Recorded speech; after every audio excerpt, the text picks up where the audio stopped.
ወደዚህ ተራራ ጫፍ ለመውጣት እየሞከረ ሰው ሁሉ ይሞታል። ማለት ቀጥታ በቃ ይሞታል።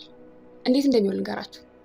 በዓለማችን ላይ 7000 የሚሆኑ ሰዎች ከፍተኛ ተራሮች ከሚባሉት ውስጥ አንደኛ ወደ ሆነው የማውንቴን ተራራ ጫፍ መውጣት ቢችሉ በሺዎች ኪሎ ሜትር ወደሚያንሰው ወደዚህ አስማታዊና ትንግርታዊ ተራራ ግን አንድም ሰው ቢሆን መውጣት አልቻለም። በ20ኛው ክፍለ ዘመን የሳይቤሪያውያን የተራራ ወጪዎች ቡድን ወደዚህ አስማታዊ ተራራ ጫፍ ለመውጣት ጉዞ ይጀምራሉ።